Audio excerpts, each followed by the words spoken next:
Halo semuanya, pada video kali ini aku ingin membahas tentang Harimau Malaya terkait 27 pemanggilan pemain yang dipanggil oleh Peter Klamowski untuk menghadapi kelayakan Piala Asia 2027 di Malaysia, tentunya di Stadion Sultan Ibrahim menghadapi Nepal. Ada banyak cerita menarik tentunya, mulai dari kembalinya Faisal Halim, kemudian adanya Sumare, kemudian ada Quentin Cheng, dan sampai debut potensial Zikri Khalili. Jadi jangan di skip video ini dan aku akan membahas secara detail di video ini. Yang pertama, aku ingin membahas tentang dipanggilnya kembali pemain-pemain yang tadi aku sebutin sebelumnya, yaitu Faisal Halim, Sumare, dan Quentin Cheng. Kembalinya ke skuad Harimau Malaya yang absen ini. Ini kabar bagus tentunya ya. Ketiganya tentunya punya kualitas serta pengalaman di skuad Harimau Malaya. Tapi yang bikin aku excited yaitu kembalinya Nazmi Faiz, yaitu setelah absen 2 tahun, pemain ini mempunyai kualitas tentunya dan juga kreativitas yang bisa bikin perbedaan tentunya di lini tengah. Selain itu ada Zikri Khalili, satu-satunya tentunya pemain dari Harimau Malaya yang belum mempunyai cap senior.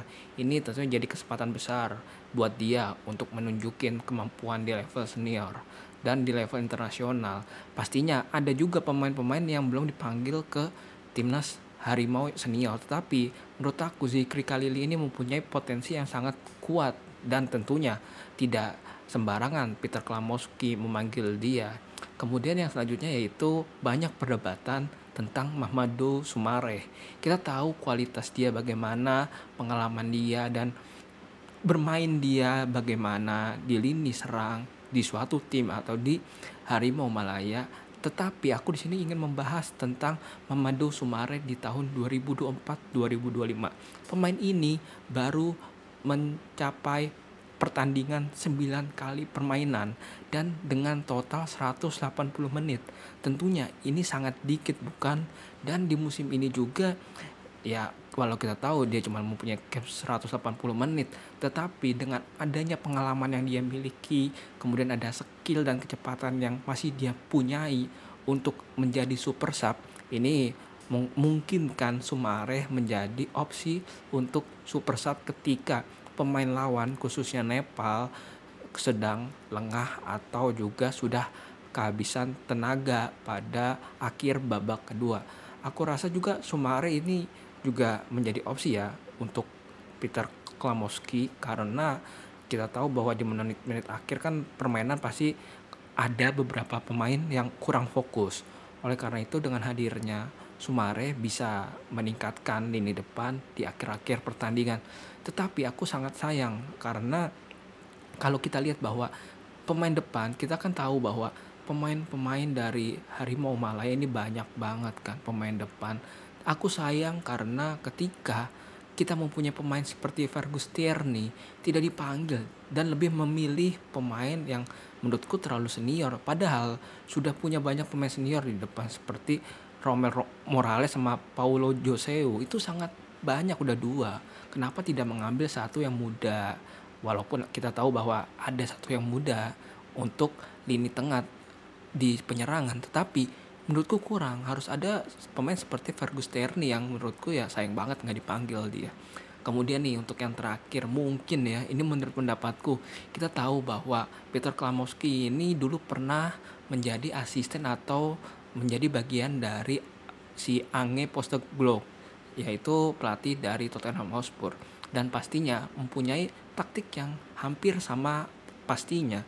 Oleh karena itu, mungkin di sini aku ingin merekomendasikan taktik yang nantinya atau formasi yang nantinya akan dipasang oleh Peter Klamowski, yaitu taktik 4-3-3. Karena menurutku ya cocok buat Harimau Malaya juga, karena sebelum-sebelumnya Harimau Malaya menggunakan taktik 4-3-3 juga.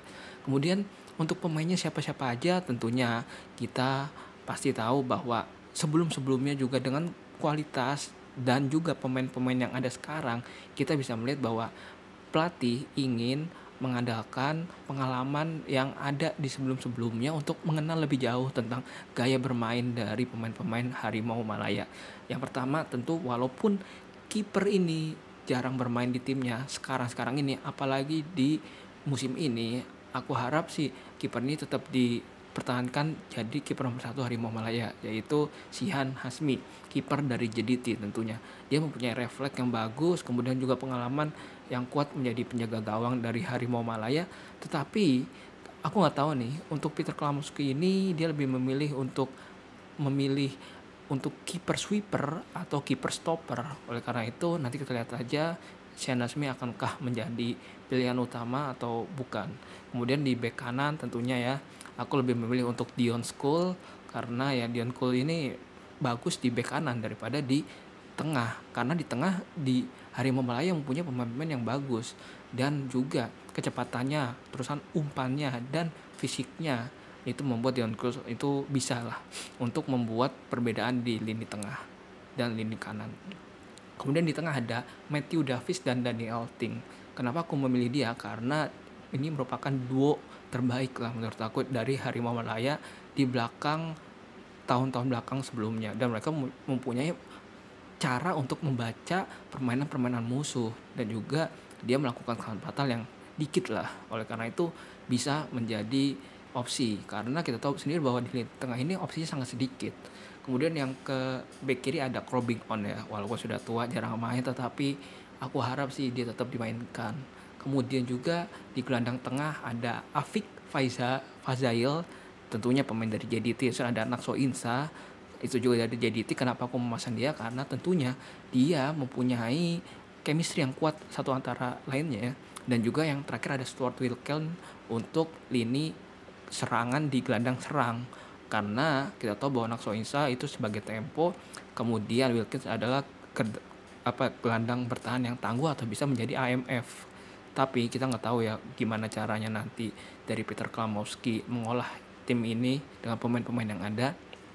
Kemudian di sayap kanan ya, aku sedikit bimbang sih, tetapi aku memutuskan untuk Arif Aiman menjadi sayap kanan atau RW, karena dengan kualitas yang dia punyai, kemudian juga konsistensi bermain dia di tim di JDT, di ACL Elite, kemudian di Liga Malaysia, Super Malaysia, membuat aku yakin bahwa Arif Aiman bisa untuk menunjukkan skillnya, bakatnya, dan kualitasnya di lini kanan, serta dia juga mempunyai kemampuan untuk dribbling dan juga finishing yang bagus. Oleh karena itu di kanan merupakan opsi yang sangat cocok untuk Arif Aiman. Kemudian ada di back kiri dan tengah, back kiri lagi di sayap kiri dan CF atau center forward, yaitu di center forward ada Hakimi Azim. Tentu Hakimi Azim menurut aku dia mempunyai atribut tinggi, kemudian mempunyai juga shooting yang bagus walaupun masih muda, tetapi